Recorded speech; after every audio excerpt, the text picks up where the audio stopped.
అపోస్తుల కార్యాలలో ఒక 2 కుటుంబాలు రక్షింపబడినట్లు మనం చదవగలం. ఎన్ని? 2. మొదటి కుటుంబమే లూదియా కుటుంబం. రెండవ కుటుంబం చెరసాల అధిపతి కుటుంబం. చెప్పండి, ఎన్ని కుటుంబాలు? 2. ఈ 2 కుటుంబాలు రక్షణలోకి ఎలాగొచ్చాయో ఒక 2 మాటలు మనం చదువుకుందాం. చూడండి, అపోస్తుల కార్యాలు 16వ అధ్యాయము 15వ వాక్యం. లూదియా ఆమెయు ఆమె ఇంటివారును బాప్తిస్మము పొందినప్పుడు, నేను ప్రభువునందు విశ్వాసము గలదానని మీరు ఎంచితే నా ఇంటికి వచ్చి ఉండుడని వేడుకొని మమ్మును బలవంతము చేసెను. ఇక్కడ లూదియా కూర్చొని జాగ్రత్తగా కూర్చోబెట్టరా, కూర్చో. ఇక్కడ లూదియా కుటుంబం రక్షింపబడది. మరొక మాట చదువుకుందాం, 33వ వచనాన్ని చదువుకుందాం. 16వ అధ్యాయం 33వ వచనం.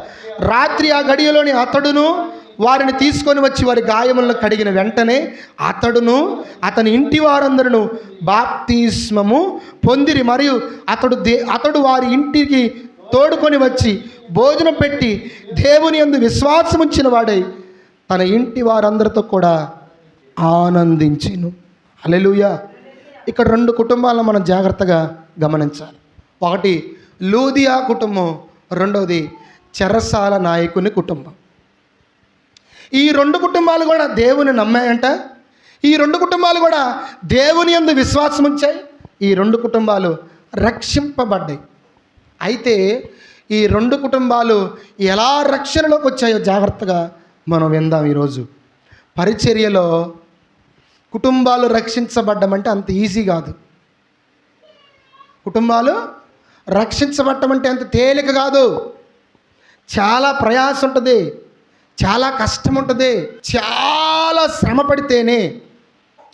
మొదటి కుటుంబం లూదియా కుటుంబం ఎలా రక్షణలోకి వచ్చింది? ఎలా ఈ కుటుంబం రక్షణలోకి వచ్చింది తెలుసా? పౌలు శీలలు అనే 2 వ్యక్తులు ప్రార్థన జరుగుతుందేమోనని ప్రార్థన స్థలాన్ని వెతుక్కుంటూ వెళితే ఎక్కడ ప్రార్థన స్థలం లేదు. ఇప్పుడు మనకంటే మందిరం ఉంది, మందిరంలో కూడుకుంటున్నాం, ప్రార్థన చేసుకుంటున్నాం, ఆరాధించుకుంటున్నాం, పాటలు పాడుతున్నాం. కానీ ఈ పౌలు శీలలు అనే దైవజనులకి ప్రార్థన స్థలం లేదు. ఏ స్థలం లేదు? ప్రార్థించే స్థలం లేదు.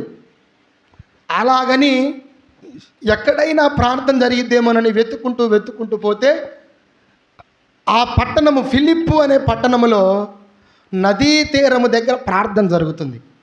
ప్రార్థన జరుగుతుంటే అక్కడికి వెళ్ళి ఈయన వాక్యము నిలబడి బోధిస్తుంటే అక్కడికి ఒక స్త్రీ వచ్చింది. ఆ స్త్రీ పేరే లూదియా. ఏం పని ఏంటో తెలుసా? ఉదారంగు పొడిని అమ్మే పని. ఒక వ్యాపారస్తురాలు వ్యాపారం చేస్తూ పట్టణాలు గ్రామాలు తిరుగుతూ ఉదారంగు పొడిని అమ్మి ఆ వచ్చిన ద్వారా కుటుంబాన్ని పోషిస్తూ ఆ వచ్చిన ద్వారా తనను తాను పోషించుకుంటూ దైవభక్తి కలిగిన స్త్రీ. హల్లెలూయా.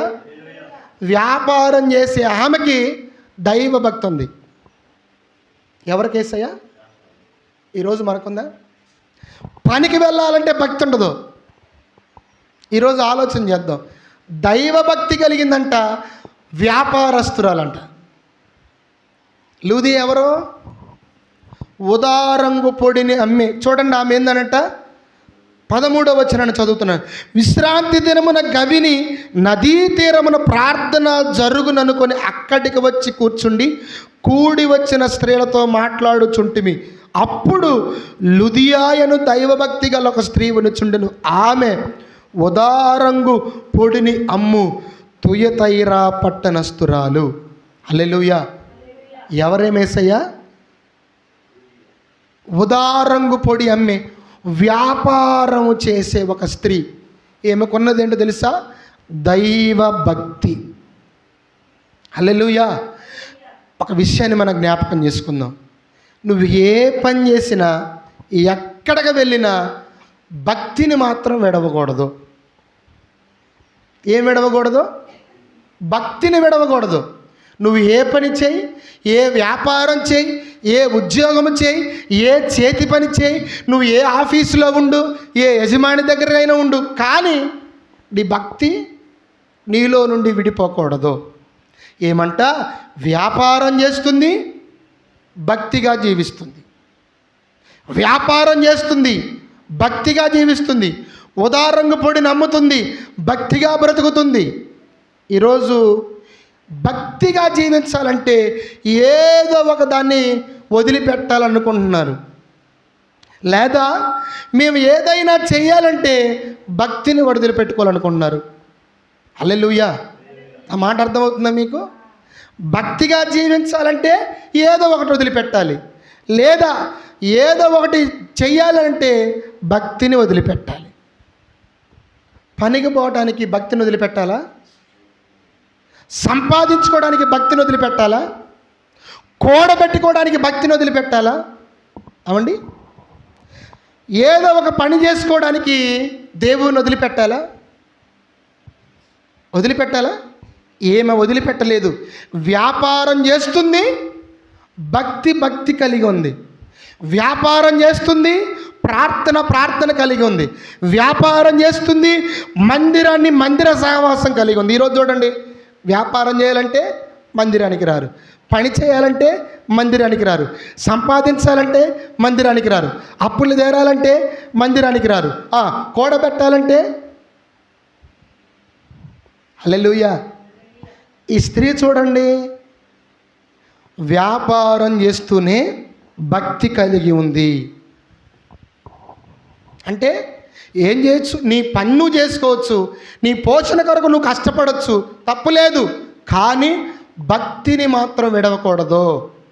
చాలామంది సాకులు, అమ్మ ఈరోజు ఎందుకు ప్రార్థనకు రాలేదు? అయ్యా పనికి పోవాలి, పనికి పోతేనే తెచ్చుకోవాలి, తెచ్చుకుంటేనే తినాలి. ఎందుకమ్మ ఈరోజు ప్రార్థనకు రాలేదు? ఎందుకు ఈరోజు నువ్వు మందిరానికి రాలేదంటే, అయ్యా అప్పులు ఉన్నాయి, అప్పులు తీరాలంటే పనికి వెళ్ళాలి.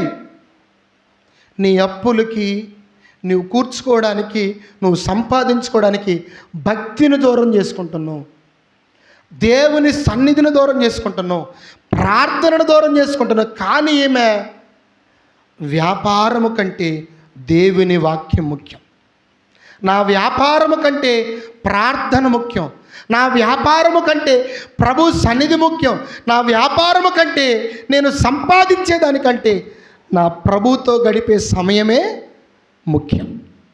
హల్లెలూయా! యేసు ప్రభు నువ్వు పని చేసుకుంటే వద్దనడమ్మా, వద్దన్నాడక్క. మిమ్మల్ని పనికి పోతుంటే పట్టుకుంటాడా? సోమవారం నుండి శనివారం వరకు నువ్వు పని చేసుకుంటే ఎందుకు పోతున్నావు అని నిన్ను ప్రశ్నిస్తాడా? లేదు. సోమవారం నుండి శనివారం వరకు నువ్వు నైట్ డ్యూటీ చేసిన ఆయనకి ఇష్టమే, కానీ ఈ ఆదివారం ఉందా చూశారు, ఇది ప్రభు సమయం. ఈ ఆదివారం ముందు చూశారు, ఇది దేవుని సమయం. దేవునికి నువ్వు ఇవ్వాలి. హల్లెలూయా! ఏమి వ్యాపారం చేసేది పక్కన పెట్టేసింది, ప్రభు పాదాల చెంతకొచ్చి కూర్చుంది. ఈరోజు ఎందుకనో లోకంలో మనం సంపాదించుకోవడానికి, కూడబెట్టుకోవడానికి, రకరకాల వాటిని మనం పోగేసుకోవడానికి భక్తిని ముందు దూరం చేస్తున్నాం. దేవునికి మహిమ కలుగునుగాక. నీ భక్తి నిన్ను ఆశీర్వదించేదే, నీ భక్తి నీకు అభివృద్ధికే, నీ భక్తి నిన్ను ఎక్కువగా గణపరిచేదే. లూదియా భక్తిని విడిచిపెట్టిందా? అవసరమైతే వ్యాపారాన్ని విడిచిపెట్టిద్ది, కానీ భక్తిని విడిచిపెట్టదు. ఈరోజు మనం వ్యాపారం కోసం, పని కోసం, డబ్బుల కోసం, ఇంకా దేనికో కోసం భక్తిని విడిచిపెడుతున్నాం. ఇది బాధాకరం. ఏమంట? దైవభక్తి కలిగిన స్త్రీ వాక్యాన్ని వింటుంటే దేవుడు ఆమె హృదయాన్ని తెరిచాడు. తెరిచిన తర్వాత ఇంటికి తీసుకొని వచ్చింది. ఈమె కుటుంబం అంతా రక్షింపబడ్డారు. హల్లెలూయా! ఈమె కుటుంబం అంతా రక్షింపబడ్డారు. అక్కడ సేవకుడు ఏం చేసిండు చెప్పండి? నిలబడి వాక్యాన్ని బోధించాడు. నిలబడి యేసు ప్రభు గురించి ప్రకటించాడు, నిలబడి యేసు ప్రభు దేవుడని చెప్పాడు. వెంటనే అంగీకరించింది. నాకు బాప్తీసం ఇవ్వండి అని తను బాప్తీసం తీసుకుంది. కుటుంబం దగ్గరకు పిలిచింది. పిల్లలకి, భర్తకి, అందరినీ రక్షణలోకి నడిపించింది. హల్లెలూయా. దైవభక్తి కలిగిన స్త్రీ చేసే పనిది. ఏం చేస్తుంది? తను రక్షింపబడిద్ది, రెండోది కుటుంబం రక్షణలోకి నడిపించిద్ది, మూడోది పిల్లలను కూడా రక్షణలోనికి నడిపించిద్ది. దైవభక్తి గల స్త్రీ. హల్లెలూయా. మరి మనం మనమే మందిరానికి వస్తున్నాం, మనమే ప్రార్థనకు వస్తున్నాం. మరి మన కుటుంబం ఏది? మన పిల్లలేరి? ఏమంట? దైవభక్తి గల స్త్రీయే మాత్రమే కాదు, కుటుంబాన్నంతా రక్షణలోనికి నడిపించుకున్న స్త్రీ. కుటుంబాన్ని రక్షణలోకి నడిపించుకోవడమే కాదు, పిల్లల్ని కూడా రక్షణలోనికి నడిపించిన స్త్రీ. హల్లెలూయా. దైవభక్తి గల స్త్రీలని చెప్పుకునే మనము చేయవలసిన పనులేంటో తెలుసా? నీవు రక్షణలో నడిపించబడాలి, నీ కుటుంబం రక్షింపబడేటట్లు ఉండాలి, నీ పిల్లలను కూడా రక్షణలోనికి నడిపించాలి. హల్లెలూయా. ఇది లేదు మనకి. వస్తే నేను ప్రార్థనకు వస్తా, లేకపోతే లేదు. రక్షింపబడితే నేను రక్షింపబడతా, నా పిల్లల విషయం నాకు సంబంధం లేదు. రక్షింపబడిన నేనైనా సరే క్రమంగా ఉండి నా కుటుంబాన్ని రక్షణలోనికి నడిపించుకోవాలన్న ఆలోచన కూడా లేదు.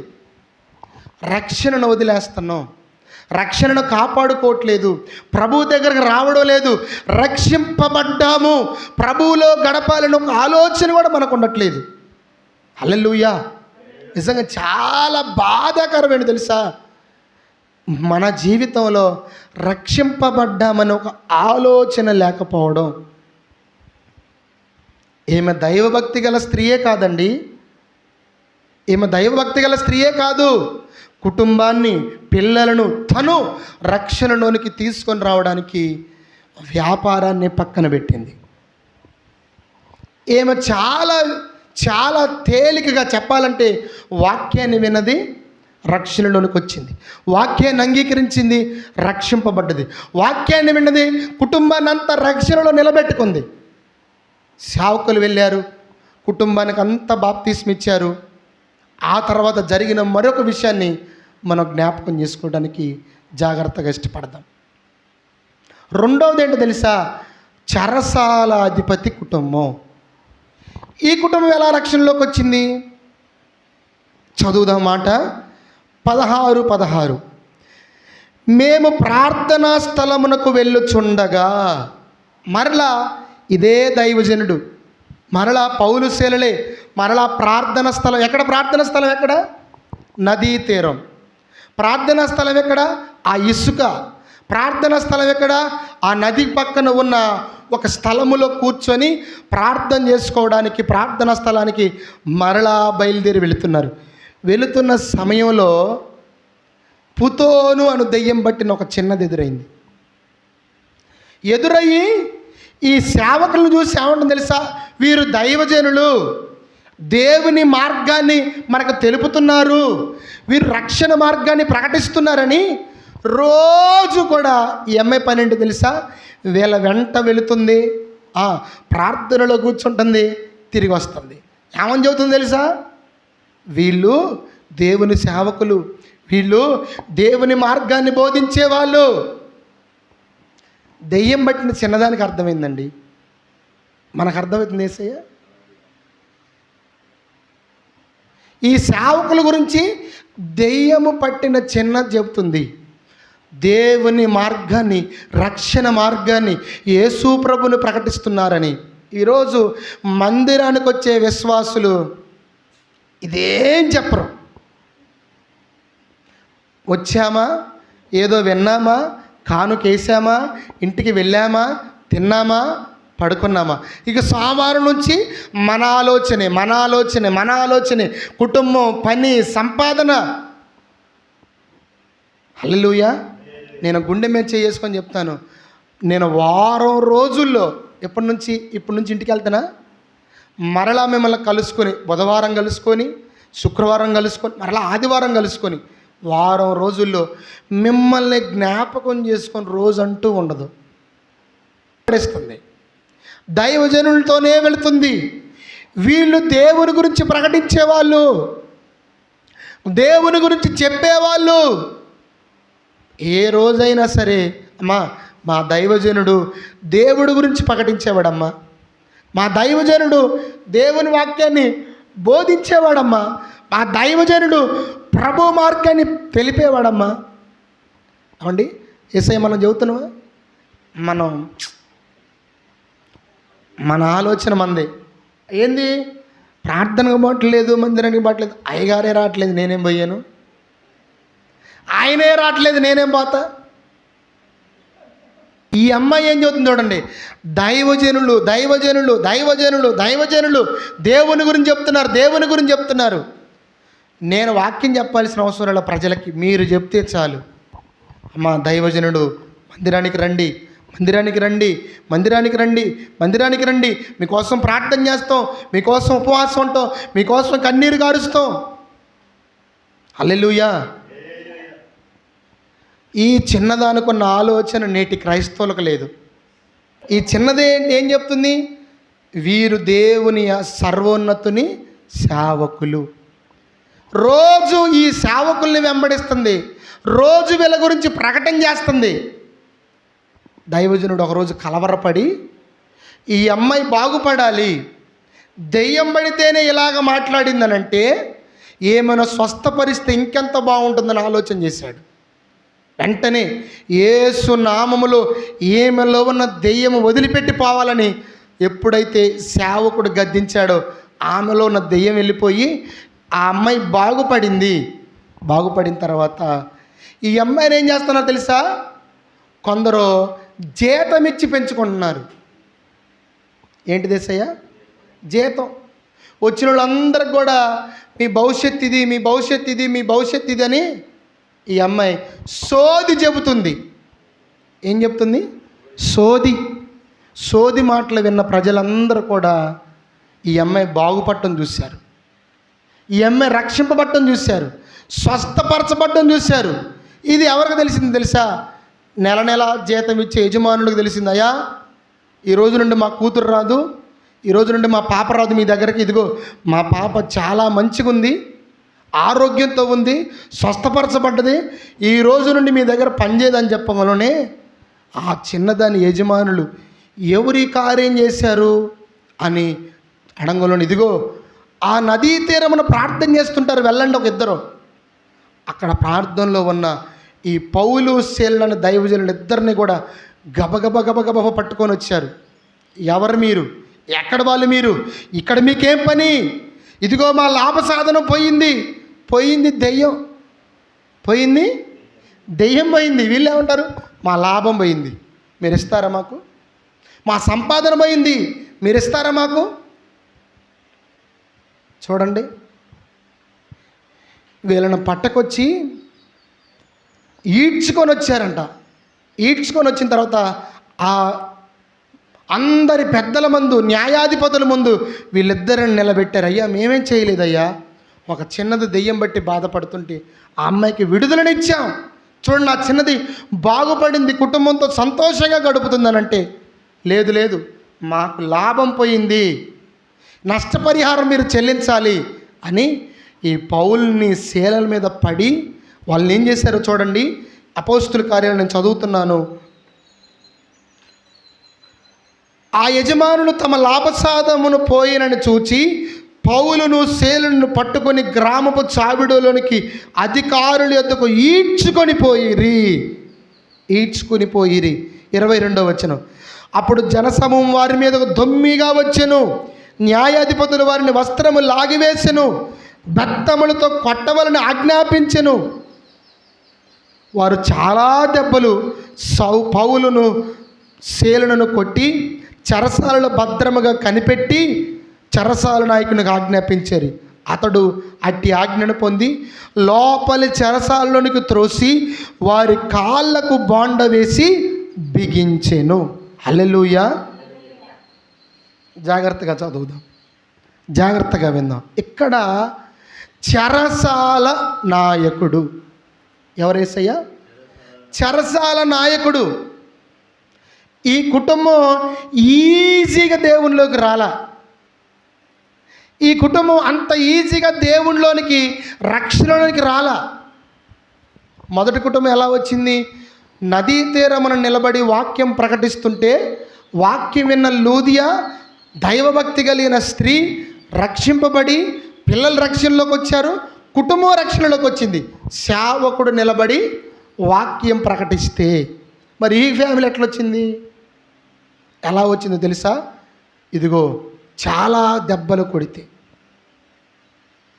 వస్త్రాలన్నీ లాగివేస్తే, లోపల చెరసాలలో వేయబడి చీకటిలోకి నెట్టబడితే, కాళ్ళకు చేతులకు బాండా వేసి బిగిస్తే, గాయాల పాలైతే, రక్తము కారితే, దెబ్బలు తింటే ఈ కుటుంబం రక్షణలోనికి వచ్చింది. హల్లెలూయా. అంత ఈజీగా రావండి. అంత ఈజీగా ప్రజలు మనం ఏదో ప్రార్థన చేస్తే, నిలబడి వాక్యం చెప్తే ప్రజలు రక్షణలోకి వస్తారనుకోమాకండి. వచ్చేవాళ్ళు చాలా తక్కువ మంది. ఈ పౌలు శీలలు దిగంబరులైతేనే, ఈ పౌలు శీలలు ఒంటి మీద గాయాలైతేనే, ఈ పౌలు శీలలకి రక్తము కారితేనే, ఈ పౌలు శీలలు కొరడా దెబ్బలు తింటేనే, ఈ పౌలు శీలలకు ప్రాణాపాయము కలిగితేనే, ఈ పౌలు శీలల మీద కేసు పెట్టి చెరసాలలో జైల్లో వేయబడితేనే. హల్లెలూయా. అంత ఈజీగా వచ్చిన కుటుంబం కాదు ఇది. యేసయ్యా, అంత ఈజీగా వచ్చిన కుటుంబం కాదు ఈ చెరసాల నాయకుని కుటుంబం. అంత త్వరగా రక్షణలోనికి వచ్చింది కాదు. బైబిల్లో మనం చదివితే కొందరు వాక్యాన్ని విని రక్షణలోనికి వచ్చిన వాళ్ళు ఉన్నారు, కొందరు స్వస్థత కలిగి రక్షణలోనికి వచ్చిన వాళ్ళు, కొందరు సేవకులు ఇలా అవమానించబడి, సేవకులు ఇలా దెబ్బలు కొట్టబడి, సేవకులు ఇలా గాయాలు పాలైతే, సేవకులు ఇలా ప్రాణాపాయ స్థితిలోనికి వెళితే, సేవకులు ఇలా వారి ప్రాణమును తృణప్రాయంగా ఎంచుకుంటేనే కొందరు రక్షణలోనికి వచ్చారు. హల్లెలూయా. అంత ఈజీ కాదు రక్షణలోనికి రావడం, అంత ఈజీ కాదు. మీరెలా రక్షణలోనికి వచ్చారు? మీరెలా రక్షణలోనికి వచ్చారు? దేవుని వాక్యాన్ని విని విని విని విని వాక్యములో ఇలా ఉంది, వాక్యములో ఇలా ఉందని మీరు రక్షింపబడ్డారు. వాక్య ప్రకారంగా రక్షణలోనికి వచ్చారు. ఇంకా కొన్ని కుటుంబాలు ఉంటాయి, వాళ్ళు అంత ఈజీగా రారు. మనం అనుకుంటున్నాం సేవకుడు వాక్యం చెప్తుంటే ఇక్కడ మందిరం కట్టిను, ఆదివారం ప్రార్థన జరుగుతుంటుంది, బయట ప్రార్థనలు జరుగుతుంటే ఎందుకు రక్షింపబడలేకపోతున్నారంటే, ఇదిగో సేవకుని జీవితంలో కొన్ని జరగాల్సినవి జరగాలి. హల్లెలూయా. ఈ వాక్యం చదివినప్పుడు నాకు చాలా భయం వేసింది. ఈ వాక్యం చదివినప్పుడు చాలా అంటే చాలా.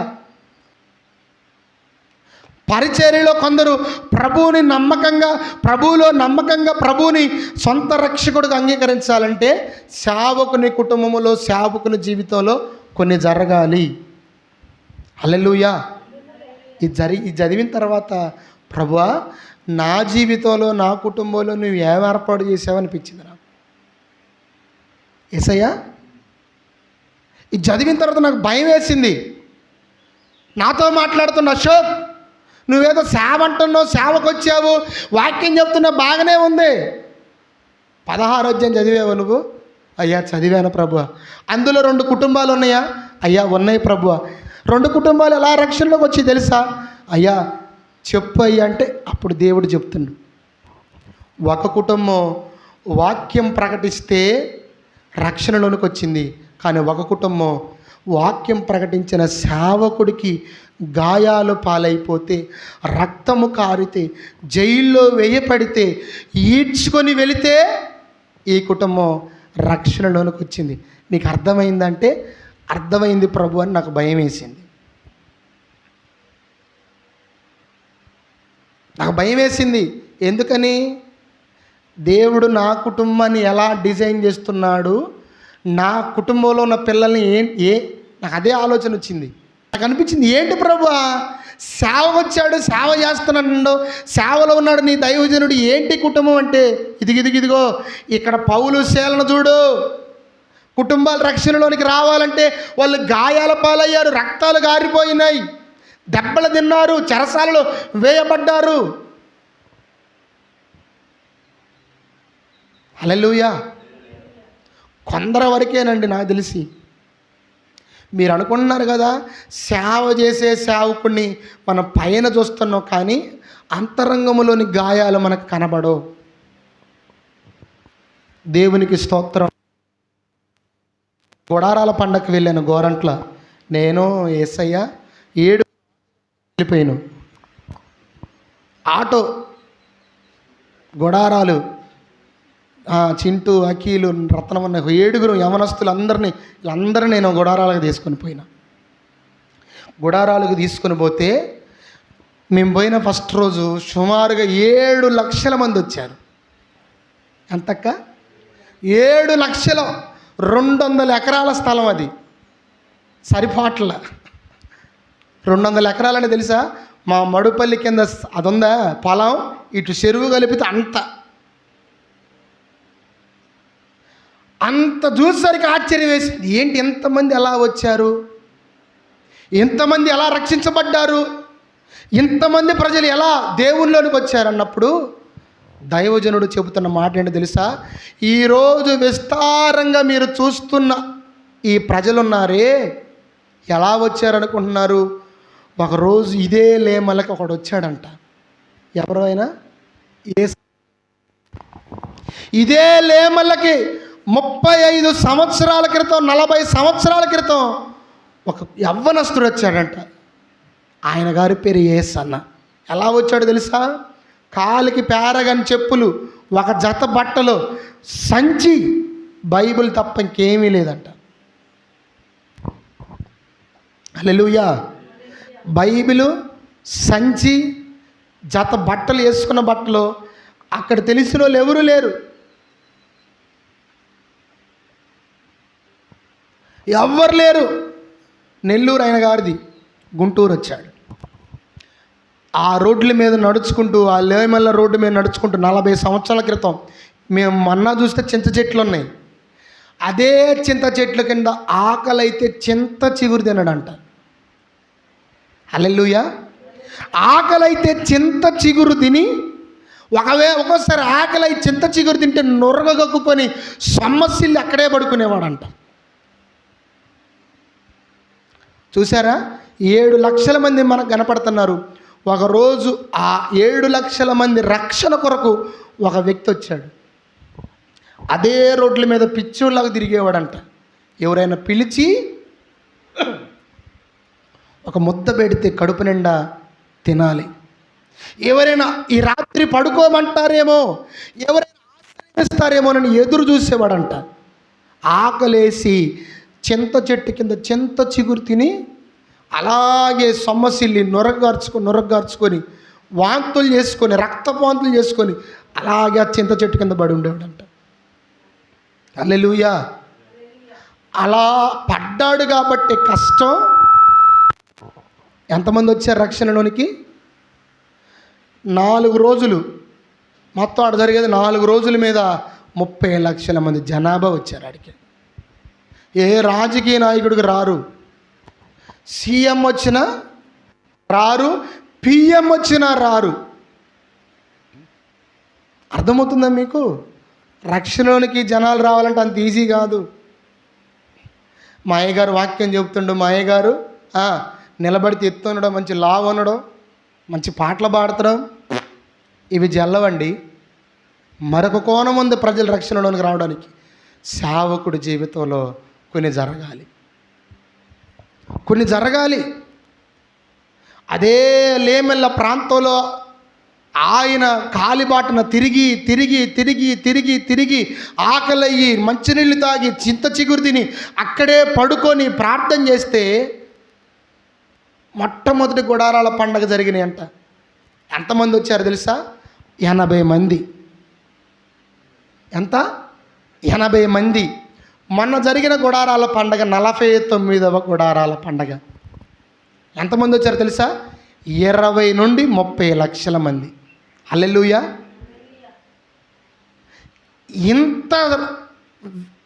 ఇంత సేవ జరగడానికి కారణం ఏంటి అని మనం ఆలోచన చేస్తే, ఆ యవ్వనస్తుడు పడ్డ కష్టం, నిద్ర లేని రాత్రులు, ఆహారము లేని రాత్రులు, అనారోగ్య పరిస్థితులు. ఆయన సేవ చేస్తున్న సమయంలో ఆ రోజు బాత్రూంలోనికి వెళ్ళి కాలు జారి కింద పడితే కాలు ఇరిగిపోయిందంట. కాలు ఇరిగిపోయింది. కాలు విరిగిపోతే ఆల్రెడీ ఒక ప్రాంతానికి వస్తున్నానని చెప్పేశాడంట. ఇదిగో నేను రాజమండ్రి ప్రాంతానికి వస్తున్నాను, ఈరోజు మిమ్మల్ని అక్కడ కలుసుకుంటాను, నేను మిమ్మల్ని చూడాలి. సేవ చేశాడు. సేవ విస్తారంగా గడిచిపోయింది, అభివృద్ధి చెందింది. అక్కడక్కడ మందిరాలు కట్టేశాడు. రాజమండ్రి కూడా ఒక మందిరం కట్టాడు. కట్టి అక్కడ సేవ చేస్తున్న జాన్ వెస్లీ అనే దైవజనుడికి, ఇదిగో నేను వస్తున్నాను అని అనే టైంకి రెడీ అవుదామని అనుకునే లోపల బాత్రూంలోనికి వెళ్ళి కాలు జారి పడితే కాలు విరిగిపోతే వెంటనే డాక్టర్ని పిలిపించి, నాకు అర్జెంట్ కాలు కట్టేసి ఇదిగో నన్ను కారులో కూర్చోబెట్టండి, నేను వెళ్ళి రాజమండ్రి వెళ్ళి అక్కడ నేను పరిచర్య చేసి రావాలి. అయ్యా కాలు ఇరిగిపోయింది, ఆపరేషన్ చేయాలంటే వచ్చిన తర్వాత చూద్దాం, ముందు నేను అర్జెంటుగా వెళ్ళాలా. మరి టిఫిన్ వద్దు, ఏమొద్దు, టైం అయిపోతుంది, ఆరాధన సమయం అయిపోతుంది, పదని కారులో బయలుదేరుతుంటే విజయవాడలో రమేష్ అనే దైవజనుడు సేవ చేస్తున్నాడు. రమేష్ అన్నకి ఫోన్ చేశారంట, అన్నా ఇదిగో ఏసన్న గారికి కాలు ఇరిగింది, ఆయన ఆరాధనకి రాజమండ్రి వెళ్తున్నాడు. అరే కాలు ఇరిగితే రాజమండ్రికి వెళ్ళటం ఏంట, నీకు వీలైతే ఇదిగో రామవరపాడు రింగ్ ఉంది విజయవాడలో, అక్కడ కలుసుకొని వీలైతే టిఫిన్ ఇవ్వను అన్నప్పుడు గబగబా సైకిల్ వేసుకొని టిఫిన్లో బాక్స్లో టిఫిన్ పెట్టుకొని వెళ్ళి ఎదురు చూస్తా ఉన్నాడు. అక్కడి నుండే దైవజనుడైన యేసయ్య గారు రమేష్ అన్నను చూశారంట. చూసి, అరే ఏంటి నువ్వు ఇక్కడేం చేస్తున్నావు, ఆరాధన టైం అవుతుంటే మందిరం దగ్గర ఉండకుండా నువ్వు ఎందుకు ఇక్కడికి వచ్చినావు అన్నా, నీకు ఏదో అయిందంట కన్నట్టు. అరే నాకేమైందిరా, ముందు ఆరాధనకి వెళ్ళేది లేదన్నా, నీ కాలు ఇరిగిందంట కదన్నా, నువ్వు ఉండొచ్చు కదన్నా. లేదురా నేను వస్తానని చెప్పాను, పరిచర్య చేస్తానని చెప్పాను, నేను వెళ్ళాలి అన్న. టిఫిన్ తెచ్చానన్నా, ఆ టిఫిన్ తీసుకున్నా కదా వెళ్ళిపో అంటే, అన్న నేను కూడా నీతో వస్తానంటే నువ్వు రావద్దు, వెళ్ళు, ప్రార్థన జరిపించు, మందిరాన్ని నడిపించు, ఆరాధన నడిపించు. హల్లెలూయా. ఆ దైవజనుడు పడిన కష్టం, కాలు విరిగింది, అయినా కానీ వెళ్ళాడు, వాక్యం చెప్పాడు. హల్లెలూయా. ఆయన చనిపోతున్న సమయంలో దైవజనులు చెబుతున్న మాటలు, ఆయన ఆగస్టు 8వ తారీఖు చనిపోయాడంట. 1వ తారీఖు వాళ్ళ దగ్గర సేవకుల కూడికలు జరుగుతాయి. హల్లెలూయా.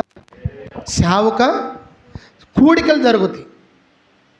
ఆయన మంచంలోనే ఉన్నాడు. ఆయనకి ఆ ఓపిక లేదు, మైకు పట్టుకునేంత ఓపిక కూడా లేదు. రోజు రోజుకి అనారోగ్యం వచ్చేసింది. ఆయన అంటున్నాడు, అందరిని పిలిపించి, కొంతమందిని పిలిపించి, అరే నాకు అవకాశం ఇస్తే వచ్చిన సేవకులకు వాక్యం చెప్తా అన్నా, నీకు కళ్ళన్నీ కూడా బాగలేదు, అన్నకు అంత బొల్లొచ్చేసింది, పొడొచ్చేసింది, కంటిలో కూడా కళ్ళంతా క్షీణించిపోయాయి అన్న, నీ కళ్ళంతా బాగలేదన్న, నీ కనుగుడ్లన్నీ నీరు గారిపోతాయి అన్న. వద్దన్నా అంటే, లేదురా నన్ను తీసుకెళ్ళండి అంటే మంచం మీద పడుకోబెట్టి ఆ మంచాన్ని ఆ దైవజనులు ఉన్న ఆ హాల్ దగ్గర తీసుకెళ్ళి మంచాన్ని కాస్త ఇలాగ లేపి ఒకళ్ళు పట్టుకుంటేనంట మంచంలోనే ఉండి 45 నిమిషాల వాక్యం చెప్పాడంట. హల్లెలూయా. కష్టం లేనిది ప్రజలు రక్షణలోనికి రారు, గుర్తుపెట్టుకోండి. మీరు సంఘం కష్టపడింది, సంఘము ప్రయాసపడింది, సంఘ సభ్యులు ప్రార్థన చేయండి, యేసయ్య రక్షణ కార్యాలు జరగో. హల్లెలూయా.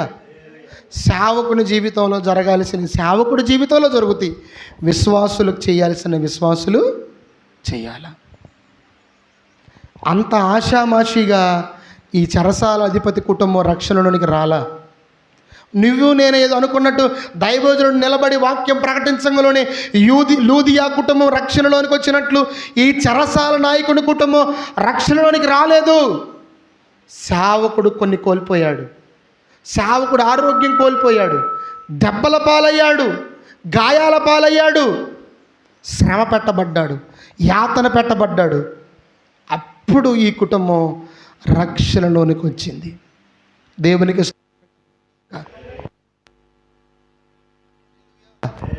ఈ బైబిల్ కూడా మన దగ్గరకు రావడానికి అంత ఈజీగా రాలేదు.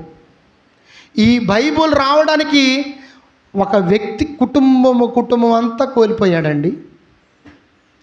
విలియం కేరీ అనే వ్యక్తి దైవజనుడు ఈ బైబిల్ని భారతదేశంలో తెలుగులోనికి ట్రాన్స్లేషన్ చేయడానికి ఎంత కష్టపడ్డాడో తెలుసా? ఈ బైబిల్ని ముద్రిస్తున్నప్పుడు ఆ ముద్రిస్తున్న ఆఫీస్ అంతా కాలిపోయింది. ఈ బైబిల్ని బైబిల్ని తెలుగులోనికి తర్జుమా చేస్తున్నప్పుడు భార్య పిచ్చిదైపోయింది. ఈ బైబిల్ని ముద్రిస్తున్నప్పుడు కొడుకు చనిపోయాడు. ఈ బైబిల్ని ముద్రిస్తూ పంచిపెడుతున్నప్పుడు చిన్న కొడుకు చనిపోయాడు, కూతురు చనిపోయింది, అందరు చనిపోయారు. హల్లెలూయా. అంత ఈజీ అనుకుంటున్నారా? సేవలో ఇతర కుటుంబాల రక్షణలోనికి రావడానికి మీరేదో సింపుల్గా రక్షణలోనికి వచ్చారనుకుంటున్నారు. కాదు.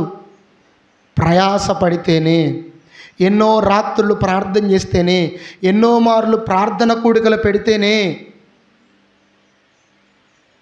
వరంగల్లో సేవ చేసిండండి ఆయన. ఇంగ్లాండు దేశము నుండి, జాగ్రత్తగా విందాం, వరంగల్లో సేవ జరిగింది ఒక దైవజనుడి ద్వారా. ఆ దైవజనుడి పేరు ఉండ్రూఫ్. ఏం పేరు? ఉండ్రూఫ్ అనే దైవజనుడు. ఆయన భారతదేశానికి సేవకు రావాలి, తెలంగాణకి సేవకు రావాలి, అందులో వరంగల్లో సేవ చేయాలని జనగాం ప్రాంతంలో సేవ చేశాడు. ఆయన ఇంగ్లాండు దేశం నుండి రష్యా వెళ్ళాడు. రష్యా నుండి కాలినడకన హైదరాబాద్ వచ్చాడంట. ఎంత దూరం, ఎన్ని వేల కిలోమీటర్లో తెలియదు కానీ భార్య భర్త పిల్లలతో కలిసి కాలినడకన రష్యా దేశం నుండి హైదరాబాద్ వచ్చి, హైదరాబాద్ నిజామును కలిసి, అయ్యా అవకాశం ఇస్తే ఇక్కడ సువార్త ప్రకటిస్తా, యేసు ప్రభు గురించి ప్రకటిస్తానంటే, ఇదిగో జనగాం అనే ప్రాంతం వెళ్ళు అనంటే జనగాం అనే ప్రాంతం వెళ్ళాడు. వెళ్ళి అక్కడ సువార్త చేసి 3,000 మందికి బాప్తీసం ఇచ్చాడు. హల్లెలూయా. 3,000 మందిని రక్షణలోనికి నడిపించాడు. మీకు విషయం చెప్పానా? రక్షణలోనికి నడిపిస్తున్న సమయంలోనే కొడుకు చచ్చిపోయాడు. కొడుకు చనిపోతే ఎక్కడ పాతి పెట్టాడు తెలుసా? ఇదే బలిపీఠం కదా, ఈ బలిపీఠం వెనకనే సమాధి కట్టించాడు. మందిరములోనే సమాధి కొడుకుది. ఇలాగే మరలా సువార్త ప్రకటిస్తుండో, కూతురు చనిపోయింది, చిన్న కూతురు. ఈ కొడుకు పక్కనే మరలా మందిరంలో సమాధి. ఇలాగనే వాక్యం ప్రకటిస్తున్నాడు. మళ్ళా కూతురు చనిపోయింది, మళ్ళా ఆడికి వెళితే 4 సమాధులు కనపడతాయి. వాక్యం ప్రకటిస్తూ సేవ చేస్తూ 72 ఎకరాలు దేవుని కొరకు కొన్నాడంట. స్కూల్స్ కట్టించాడు, కాలేజ్ కట్టించాడు, హాస్పిటల్ కట్టించాడు. చివరికి ఆయన కూడా అక్కడే చనిపోయాడు.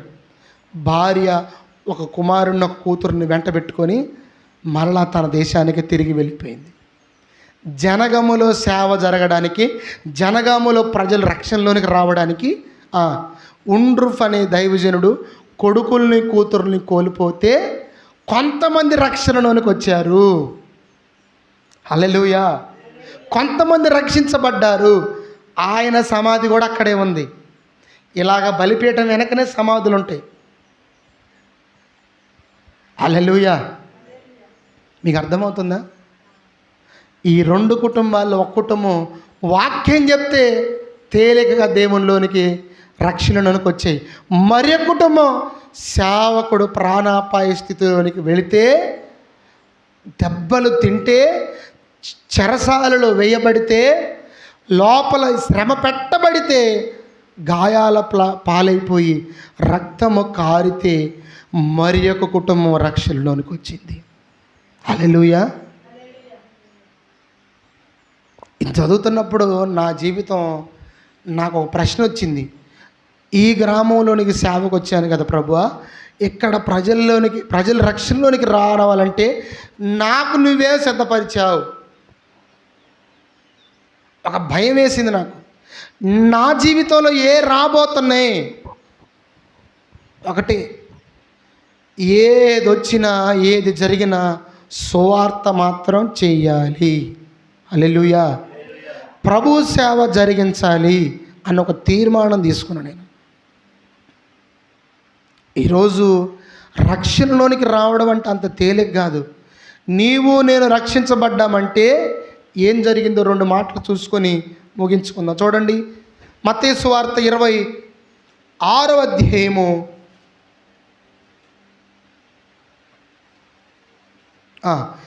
మత్తయి సువార్త 27వ అధ్యాయము 27వ వచనం. అప్పుడు అధిపతి యొక్క సైనికులు యేసును అధికార మందిరములోనికి తీసుకుని పోయి ఆయన యొద్ద సైనికులందరినీ సమకూర్చిరి. ఆయన వస్త్రములను తీసివేసి ఆయనకు ఎర్రనంగిని తొడిగించి ముండ్ల కిరీటమును అల్లి ఆయన తలకు పెట్టి ఒక రెల్లును కుడి చేతిలో పెట్టి ఆయన యొద్దకు మోకాళ్ళూని, యూదుల రాజా నీకు శుభమని అపహసించి ఆయన మీద ఉమ్మివేసి ఆ రెల్లుతో తీసుకొని దానితో ఆయన తల మీద కొట్టిరి.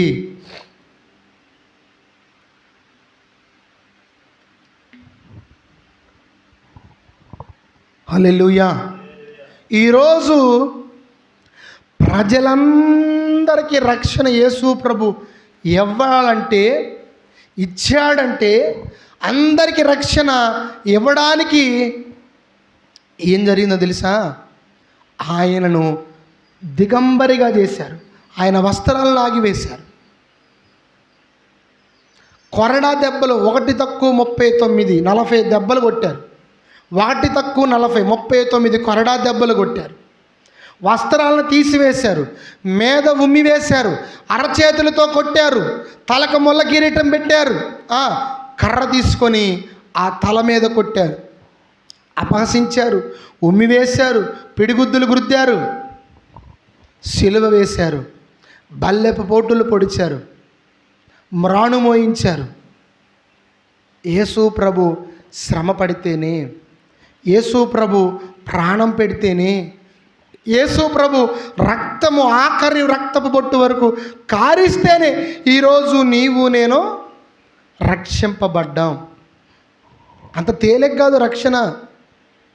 మనం అంత తేలిక రక్షణలోనికి రాలేదు. దేవుడే మానవుడిగా ఈ లోకానికి వచ్చాడు. ఆ మానవుడే ప్రజల కొరకు ప్రాణత్యాగం చేశాడు. ఆ దేవుడే మానవుడై, ఆ దైవ మానవుడే కల్వరి శిలువకెక్కాడు. ఆ దైవ మానవుడే రక్తం కార్చాడు. ఆ దైవ మానవుడే ప్రాణం పెట్టాడు. అప్పుడు నీకు నాకు రక్షణ వచ్చింది. నీవు నేను రక్షింపబడ్డాం. హల్లెలూయా. లూదియా కుటుంబం వాక్యం చెప్తే రక్షణలోనికి వచ్చింది. చెరసాల అధిపతి కుటుంబం పౌలు శీలలో దెబ్బలు గాయాల పాలైతే రక్షణలోనికి వచ్చారు. మరి నువ్వు నేను ఆ దేవుడే మానవుడై నీ కొరకు నా కొరకు ఈ లోకములోనికి వచ్చి నా పాపముల కొరకు ప్రాయశ్చిత్తం చేస్తే, ప్రాణము పెడితే, కొరడా దెబ్బలు తింటే, ముండ్ల కిరీటం పెడితే, సిలువ వేయబడితే ఈరోజు మనం రక్షింపబడ్డాం. మనము రక్షణలోనికి ఏదో కాకతాళి